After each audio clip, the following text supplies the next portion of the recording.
শান্তিটা গেল কোথায়? কোথায় আছে এই শান্তিটা?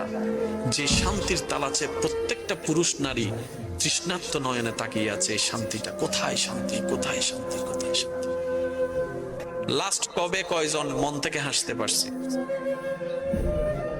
কয়জন ভিতর থেকে শান্তিতে আছে? বলেন না। প্রিয় মানুষের সামনে বসে কয়জন একটু শান্তিতে নিঃশ্বাস নিয়েছি? সারা দুনিয়া ঘুরে ঘরে এসে কয়জন শান্তিতে পাইছি? আপনি সারা পৃথিবী শান্তি পেয়ে যদি ঘরে এসে শান্তি না পান,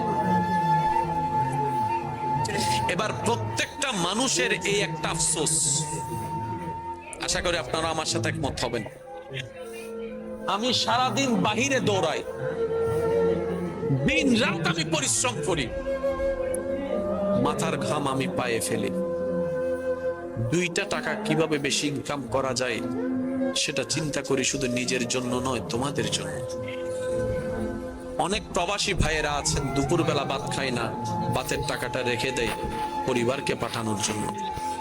অনেক ভাইয়েরা আছেন ভাত না খেয়ে কোন রকম একটা বন একটু পানি দিয়ে পেটটাকে লোড করে আবার কাজের মধ্যে লেগে যায়। ওই বাবাকে প্রশ্ন করেন, ওই ভাইকে প্রশ্ন করেন, কেন এত ওভার পরিশ্রম করছেন? প্রত্যেকটা পুরুষ উত্তর দিবে, আমার জন্য নয়, আমার একজনের পরিশ্রমে যে 5 জনের পেট ভরছে তাদের জন্য। আমার একজনের ত্যাগের কারণে 5 জন যে শান্তিতে ঘুমানোর চেষ্টা আমি তাদের জন্য করছি। আমি একজন রোদে শুকাই বৃষ্টিতে ভিজি এই কারণে, যাতে 5 জনের মাথার উপর একটা আমি একজন পরিশ্রম করি। আমার শরীর, আমিও তো একটা মানুষ, আমারও তো শরীরের একটা রথের পাওয়ার আছে, একটা লিমিটেশন আছে। 3 বস্তার উপর তো 4 বস্তা আমি আলগাতে পারি না, কিন্তু মহাজন বলেছে যে যত বস্তা নিয়ে যেতে পারবে তার ইনকামও তত বেশি। ওই দিন থেকে আমি 3-এর জায়গায় 4 নেওয়া শুরু করেছি। ওই লোডটা আমার কাঁধে হয়ে, কোমর হয়ে, পায়ে পড়তেছে। আমি জানি আমার ডিউ কমে যাবে, তারপর আমি সব ত্যাগ দিচ্ছি শুধু পরিবারের মুখে একটু হাসি ফোটানোর জন্য।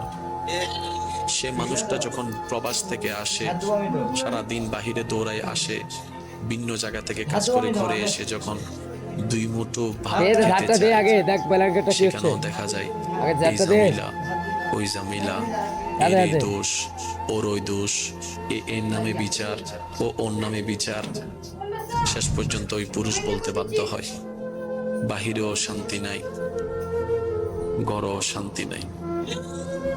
এমনও পর্যন্ত শোনা যায় বলে, ইচ্ছা করে সবকিছু ছেড়ে